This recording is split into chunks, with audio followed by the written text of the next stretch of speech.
dengan jawabannya. Baik, kita ulang lagi ikhwatul Islam. Ketika kita salat, kemudian kita salam, kita mengucapkan astagfirullah, astagfirullah, astagfirullah. Berapa kali kita ucapkan? 3 kali. Boleh tidak 10 kali?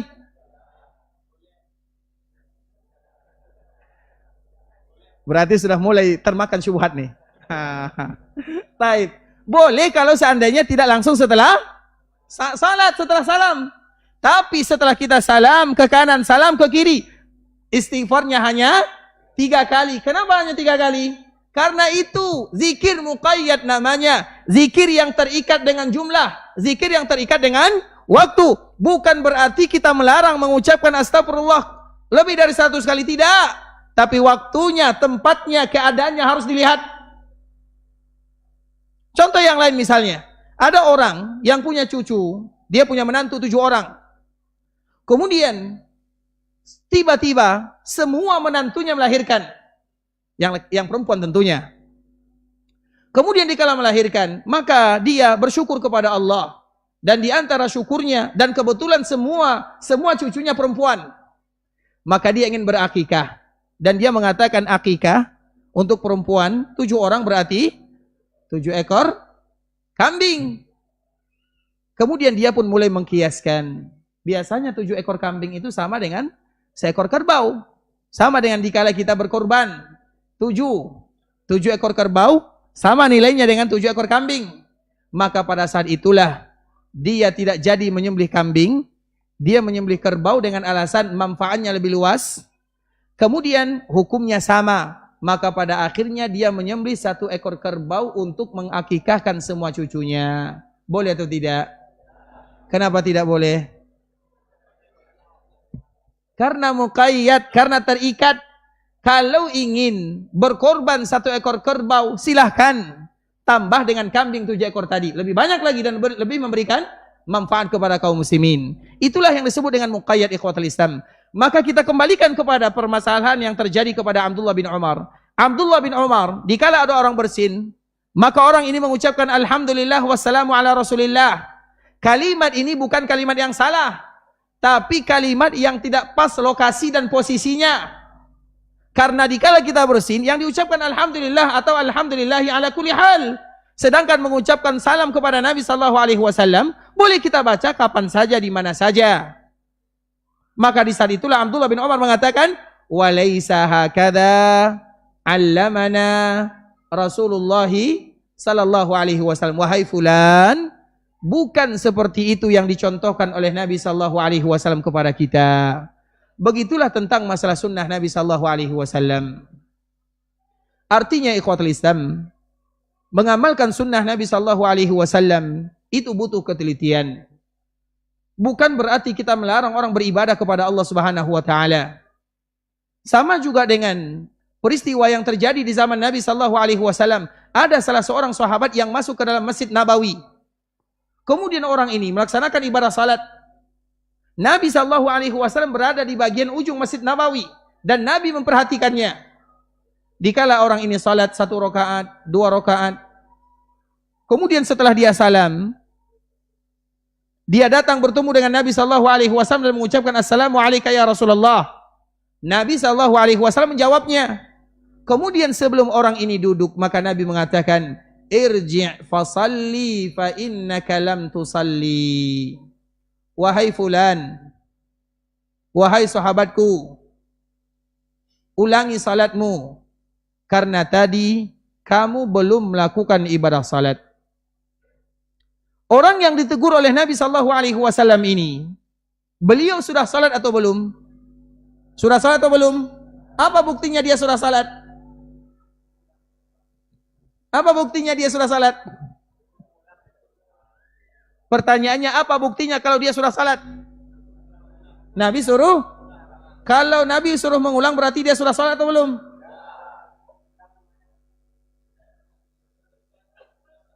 Pertanyaan ini ikhwatul Islam sama dengan orang yang bertanya, mana yang lebih tua antara kamu dengan orang tuamu?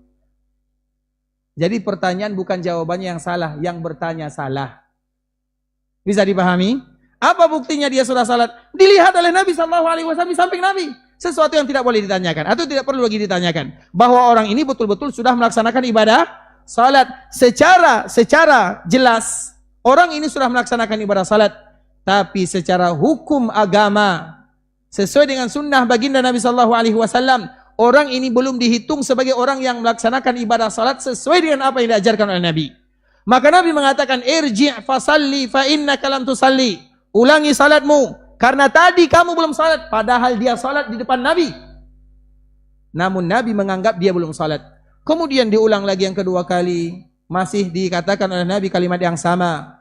Kemudian diulang yang ketiga kali, dan Nabi masih kembali mengatakan, irji' fasalli fa innaka lam tusalli. Ulang salatmu karena tadi 1, 2, dan 3 kamu belum salat. Kemudian setelah itu baru dia mengatakan, ya Rasulullah, la uhsin ghaira hadha. Ya Rasulullah, saya tidak lagi bisa melakukan yang lebih bagus daripada ini. Kemudian setelahnya baru Nabi mengajarkan bagaimana salat yang sesungguhnya. Artinya apa ikhwatul Islam? Orang salat, banyak juga di antara mereka yang salah di dalam melakukan apa yang diinginkan oleh Nabi sallallahu alaihi wasallam. Dan bisa jadi salatnya tidak diterima oleh Allah Subhanahu wa taala. Kenapa demikian? Karena di luar daripada konteks yang diajarkan oleh Nabi sallallahu alaihi wasallam. Begitu juga dengan ibadah-ibadah yang lainnya. Ibadah puasa misalnya. Apa kata Nabi? Betapa banyak orang yang berpuasa tidak ada pahalanya kecuali lapar, haus, dahaga. Artinya dia tidak punya pahala, padahal dia puasa. Kenapa demikian? Karena puasanya tidak sesuai dengan apa yang telah disebutkan oleh baginda Rasulullah sallallahu alaihi wasallam. Itulah yang disebut dengan sunnah Nabi sallallahu alaihi wasallam, terkhusus dalam masalah ibadah. Dan yang paling berat ikhwatul Islam masalah sunnah ini, sunnah Nabi sallallahu alaihi wasallam adalah masalah sunnah fi'liyah dengan sunnah qauliyah, yaitu sunnah yang berkaitan dengan perkataan Nabi sallallahu alaihi wasallam dan sunnah yang berkaitan dengan perbuatan Nabi sallallahu alaihi wasallam.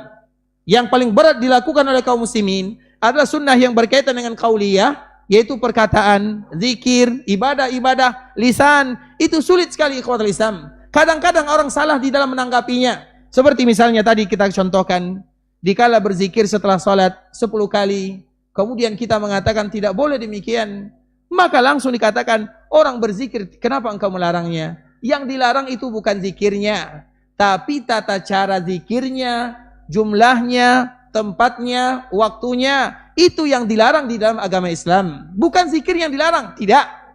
Tapi bagaimana tata caranya? Makanya contoh yang terjadi kepada Abdullah bin Umar ini merupakan contoh yang sangat luar biasa, agar kita bisa mengukur kepada ibadah-ibadah yang lainnya. Dari situlah kisah yang selalu kita angkat ikhwatul Islam. Kisah yang terjadi kepada Abdullah bin Mas'ud radhiyallahu ta'ala anhu. Ini mungkin sebagian kita sudah pernah mendengarkannya, namun kita hanya sekedar mengulangnya. Ketika Abdullah bin Mas'ud berada di Kufah, tiba-tiba datang salah seorang sahabat yang bernama Abu Musa al-Ash'ari radhiyallahu ta'ala anhu. Maka sahabat ini, karena di antara kalangan para sahabat ada yang ulama, ada yang bukan ulama. Ada yang bukan ulama. Dan salah satu yang bagian daripada ulamanya adalah Abdullah bin Mas'ud. Dia adalah ulama dari kalangan sahabat Nabi. Dan dia adalah sahabat yang paling mulia. Dan dia pernah pergi atau dia hijrah ke sebuah tempat yang bernama Kufah. Kemudian ikhwatul Islam, Abu Musa al-Ash'ari, dia pernah melewati sebagian masjid-masjid yang ada di Kufah. Dikala beliau melewatinya, maka beliau melihat ada orang yang sedang berzikir. Kemudian Abu Musa tidak berani menegurnya. Karena biasanya kalau kita menegur ikhwatul Islam, kita harus tahu alasan dan kita juga harus tahu argumennya. Tidak hanya sekedar melarang tanpa memberikan solusi. Karena agama biasanya diberikan larangan, ada solusinya. Misalnya Allah Subhanahu wa taala haramkan riba, diberikan solusi jual beli. Allah Subhanahu wa taala haramkan zina, solusinya adalah dengan menikah. Tidaklah ditutup suatu pintu di dalam agama kecuali dibuka pintu yang lain. Karena itu merupakan di antara fitrah manusia. Salah satunya adalah beribadah kepada Allah Subhanahu wa taala.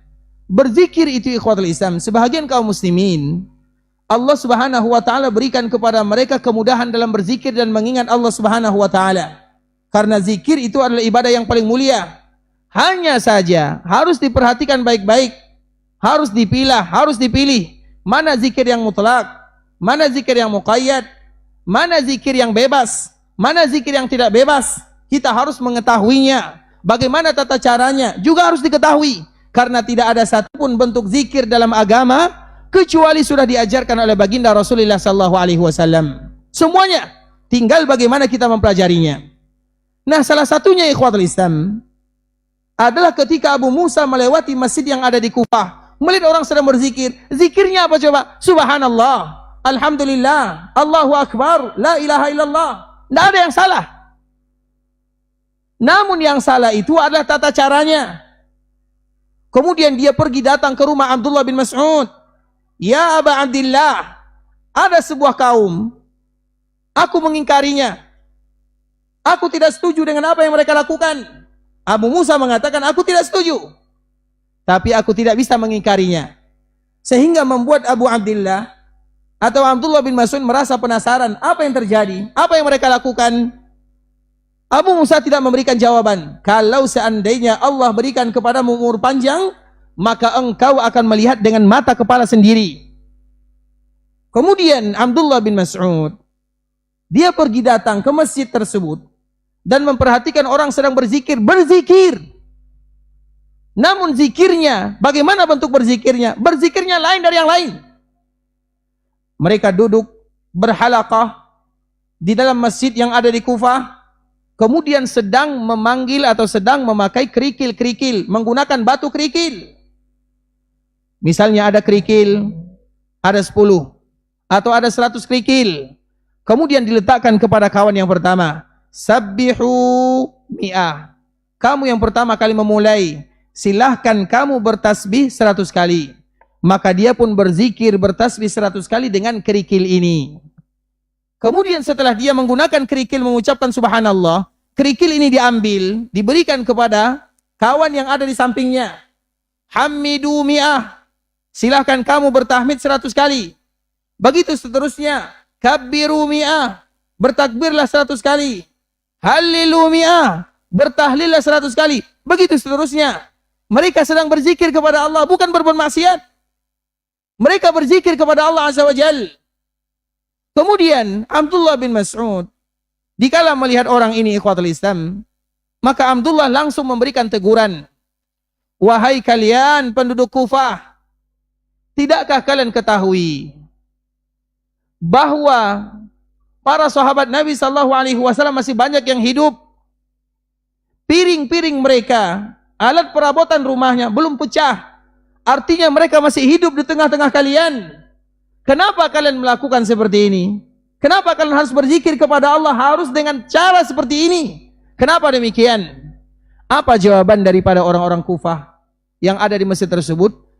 La nuridu illa khaira. Wahai Abu Abdillah, kami hanya berzikir. Apa salahnya? Di mana salahnya? Tidak ada tujuan kami kecuali ingin melakukan kebaikan. Maka apa jawaban Abdullah bin Mas'ud radhiyallahu ta'ala anhu? Mana yang lebih pintar, kalian atau sahabat-sahabat Nabi yang masih hidup? Mana yang lebih bagus? Mana yang lebih mulia? Mana yang lebih paham tentang agama, kalian atau sahabat Nabi? Sedangkan mereka masih ada di tengah-tengah kalian. Pedangnya masih berlumuran dengan darah, berjihad di jalan Allah Azza wa Jal. Kemudian tiba-tiba kalian melakukan sesuatu yang tidak mereka lakukan. Mana yang lebih bagus? Mana yang lebih pintar? Tidak ada di antara mereka yang berani menjawabnya. Kemudian setelah itulah keluar sebuah ungkapan yang diabadikan di dalam sejarah kaum muslimin. Kam mim muridin lil khairi lam yusibuhu. Betapa banyak orang yang menginginkan kebaikan tapi mereka salah di dalam melakukannya. Ya Bunaya Muslim Store, siap menemani hijrahmu.